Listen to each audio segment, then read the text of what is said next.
Bendiciones, iglesia. Qué gusto que una vez más nos podamos juntar en este día miércoles para poder estudiar la palabra del Señor y sobre todo en esta serie que hemos comenzado apenas el miércoles anterior, grandes preguntas. Ayúdame a orar esta noche para poner este tiempo en las manos del Señor. Padre, gracias te damos por este tiempo, en especial, Señor, porque tu palabra es tan efectiva para el momento que cada uno estamos viviendo y el espacio, el momento que vamos a vivir hoy, que vamos a tener hoy en el estudio de tu palabra, puede servir, Señor, para afianzar nuestro camino en nuestra fe. Gracias te damos por este tiempo. Oramos que nuestra mente, nuestro corazón, todo nuestro ser puedan estar en sintonía perfecta de lo que tu Espíritu Santo quiere hacer a través del mensaje de esta noche. En el nombre de Jesús. Amén y amén. Como ya lo mencionaba al miércoles anterior, si usted se perdió el inicio de nuestra serie, recuerde que el video está por aquí en nuestra página de Facebook, así que puede buscarlo. Grandes preguntas, semana 1. La idea de esta serie es que podamos explorar algunas de las preguntas más habituales que solemos hacernos alrededor de la fe, alrededor de las escrituras. Y específicamente el tema de hoy me encanta porque es una pregunta que normalmente suelen hacernos muchísimo. ¿Cómo puedes saber que la Biblia es certera? ¿Cómo puedes saber, cómo puedes estar seguro que la Biblia es real, que no es un invento humano, que no la han manipulado, que no ha ido cambiando con el pasar del tiempo? Y es una pregunta que no solo nos hacen mucho, sino que también en ocasiones nosotros mismos, como cristianos, como creedores, nos hemos hecho en algún punto de nuestro caminar. ¿Puedo confiar yo en que la Biblia es verdadera?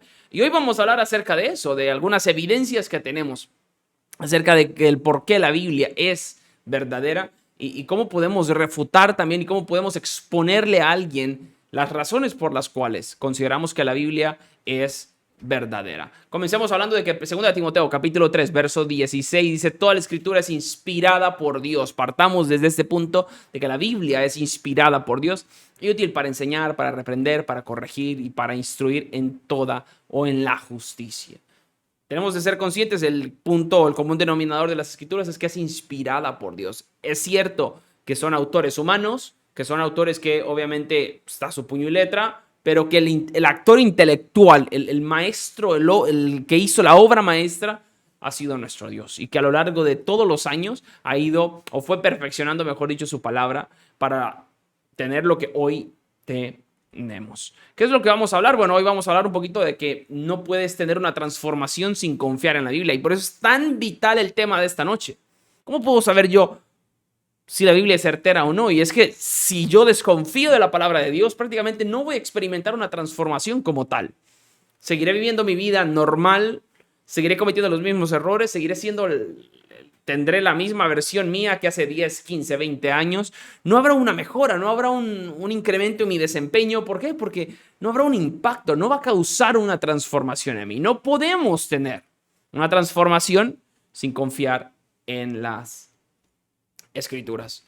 Hoy vamos a hablar de 4 razones por las cuales puedes confiar que la Biblia es verdadera. Vamos a hablar de 4 razones. Hay muchísimas más, pero he escogido estas 4 que son los 4 pilares. Lo primero es su precisión histórica. Hay una precisión que tienen las escrituras, que tiene la Biblia en el lapso de tiempo que fue escrita y sobre todo con eventos tan importantes que pasaron alrededor de ella, que es casi irrefutable que podamos decir de que la Biblia no es certera. Por ejemplo, yo le presento este escrito. José Azcona fue presidente de Costa Rica en el periodo de 1806 a 1990. Ese texto de entrada sabemos que es erróneo. ¿Por qué? Porque hay varios factores que están alterados. Lo primero es que no fue José Azcona, sino que es Ricardo Maduro. Fue el presidente no de Costa Rica, sino de Honduras en el periodo de 2002 a 2005. ¿Por qué le presento este ejemplo? Porque lo mismo sucede con la precisión histórica. La escritura y muchas de las situaciones que sucedieron en las escrituras, Dios lo planificó de tal forma, de tanta perfección, que encajan como una pieza en un mapa, en el mapa histórico de la humanidad. Vamos a ver algunos ejemplos.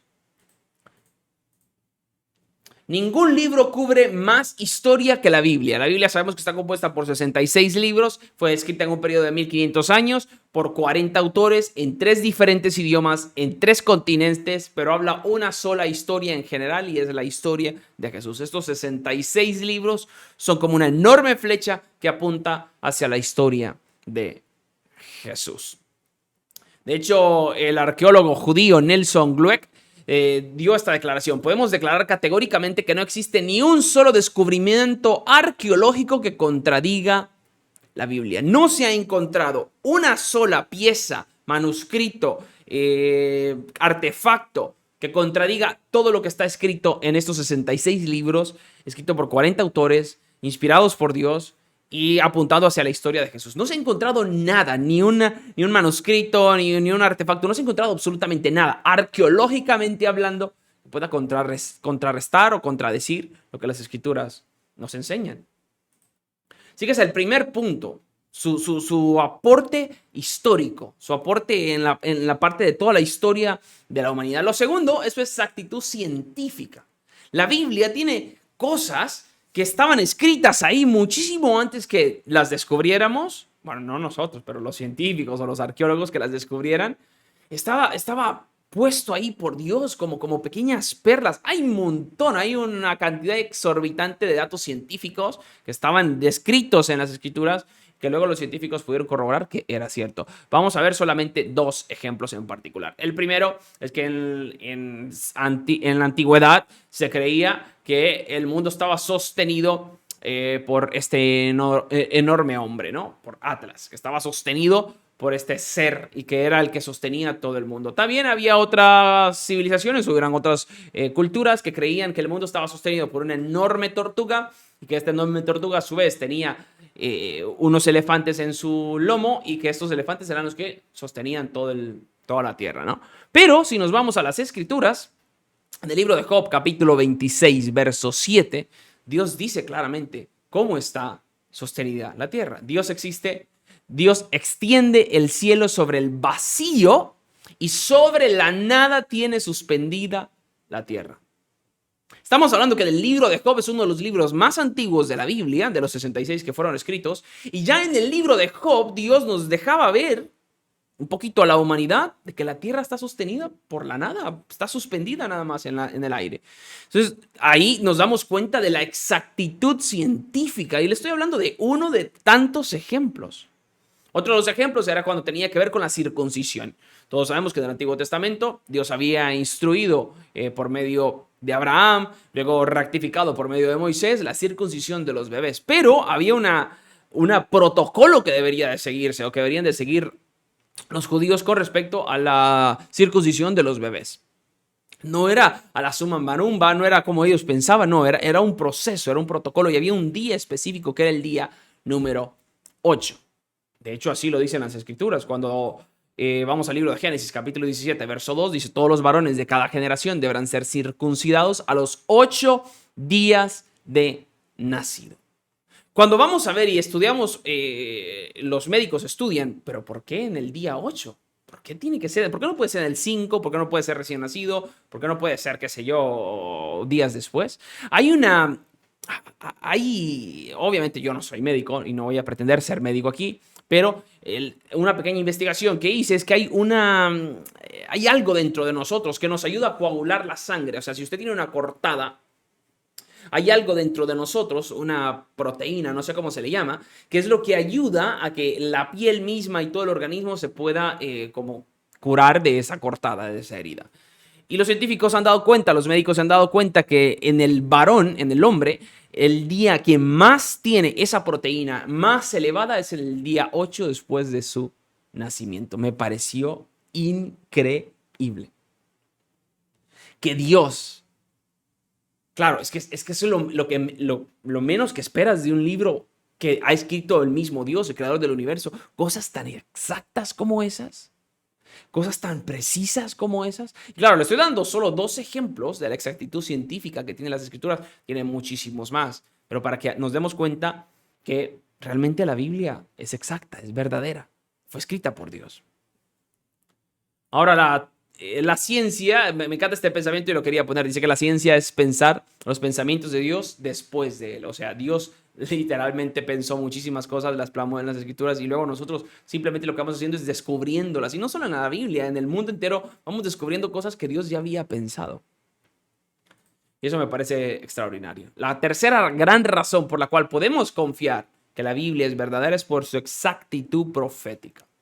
Me encanta porque antes de la venida de Jesucristo aquí a la tierra, y eso está registrado en los 4 evangelios, Jesús cumplió un aproximado de 300 profecías que se habían dado de él muchísimos años atrás.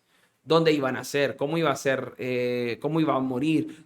¿Qué día iba a resucitar? Los lugares que visitó, por ejemplo, cuando él entra al templo, el rollo que lee, el párrafo que leyó, o sea, todo, si nos ponemos a hacer un resumen, Jesús cumplió un aproximado de unas 300 profecías que se habían dicho sobre él mismo. Es increíble la exactitud profética que tienen las escrituras.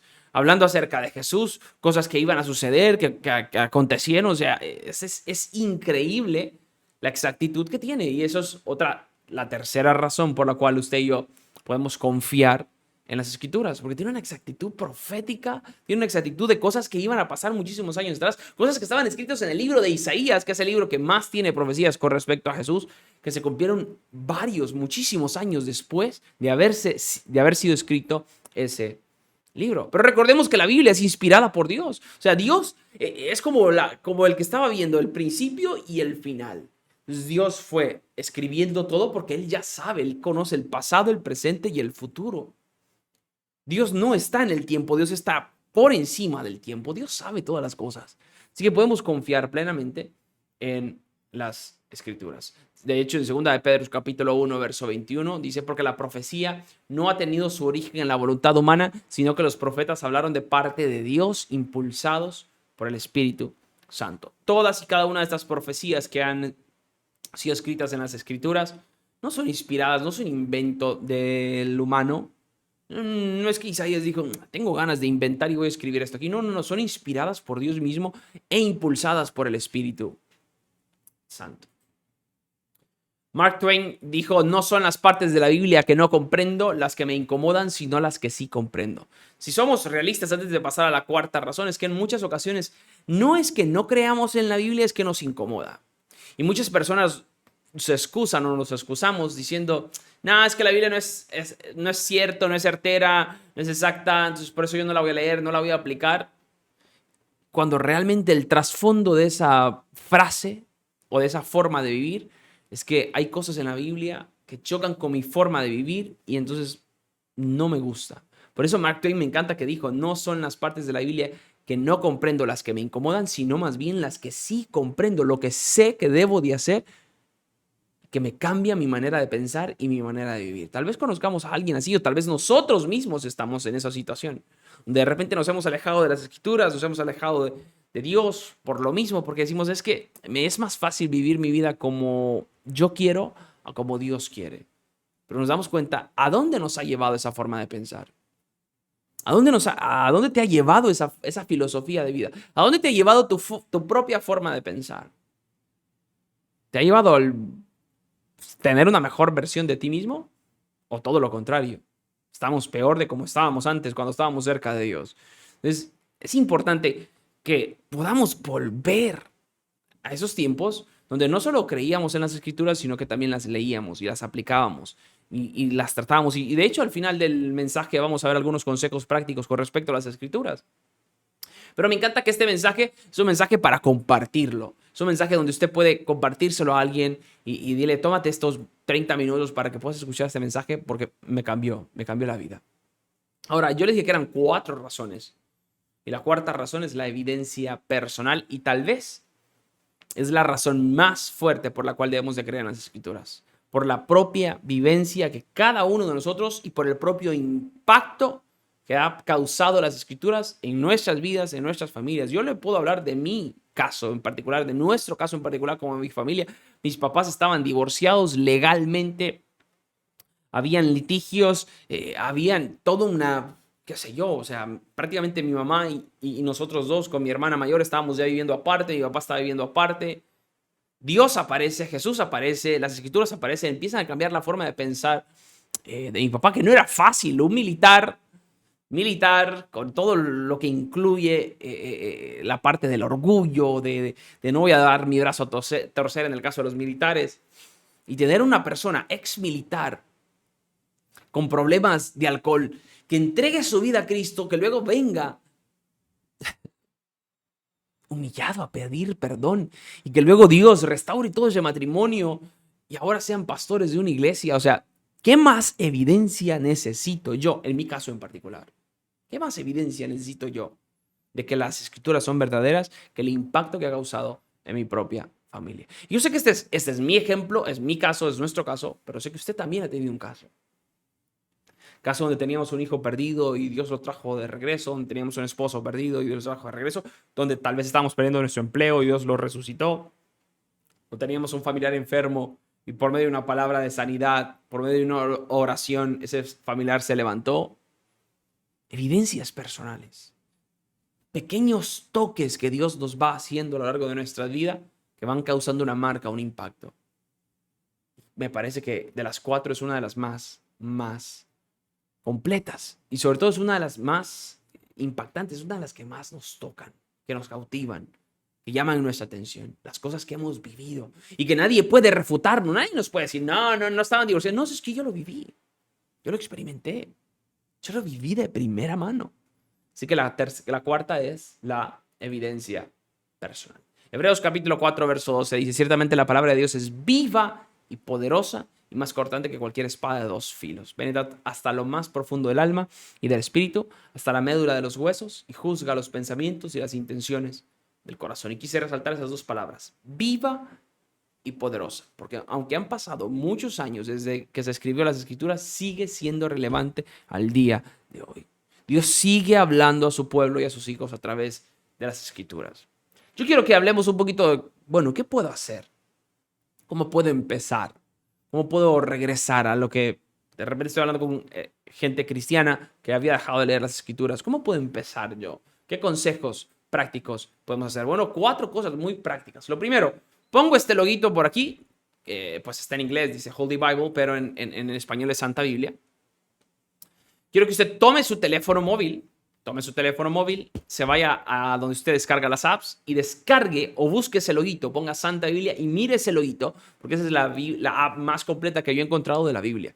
En esa app, lo primero que va a hacer usted es instalar la app y buscar un plan bíblico. Yo le sugiero que empiece por Juan o por el Evangelio de Juan, o puede empezar por Santiago, puede empezar por cualquiera de esos 2, Juan o Santiago, que son libros muy pequeños, que son libros fáciles de digerir, y eso es lo primer paso, descargar la Biblia y comenzar un plan. Lo segundo es designar 15 minutos al día en un espacio en su casa, en un lugar en particular, donde legalmente, rigurosamente, usted vaya esos 15 minutos y se penetre en leer las escrituras de esos 15 minutos. Lo tercero es escoger un versículo de esa porción que usted leyó hoy y tratar de meditar en ese versículo a lo largo de todo el día, compartirlo con alguien. Hoy, oye, ¿sabes qué? Hoy leí este versículo y me llamó mucho la atención, solo quería compartírtelo. O compartirlo en sus redes, o hablarlo con su esposa, con sus hijos, o compartírselo a sus hijos, por ejemplo, en la tarde. ¿Sabes qué? En la mañana leí este versículo. ¿Qué opinas tú acerca de esto? Y eso nos permite irnos memorizando textos para llevarlo al cuarto y último consejo, aplicarlo. Si no aplicamos lo que leemos, no estamos haciendo absolutamente nada. La Biblia no causará un impacto en nosotros si no la llevamos a la práctica. Si simplemente leemos por cultura general, no habrá un impacto, no habrá una transformación, esa transformación de la cual hablábamos hace unos instantes.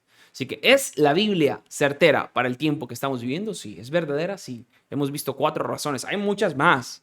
Yo quise traer las 4 más básicas, más fundamentales. Y la cuarta me parece la más fundamental, la evidencia personal.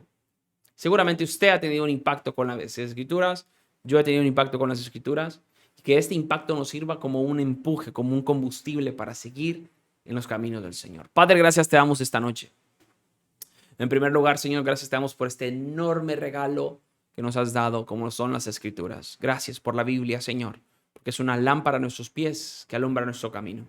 Ayúdanos, Señor, si hay entre nosotros personas que han bajado un poco la guardia, que han dejado de leer su Biblia, o que han empezado a tener dudas, preguntas, que a lo largo de esta serie, Señor, puedan ir siendo despejadas a la luz de tu palabra. Gracias te damos por este tiempo, en el nombre de Jesús. Amén Amén. Iglesia, solamente me resta recordarle que este próximo domingo a las 10 de la mañana tenemos nuestro servicio presencial, así que le esperamos que pueda estar con nosotros y nos vemos el domingo.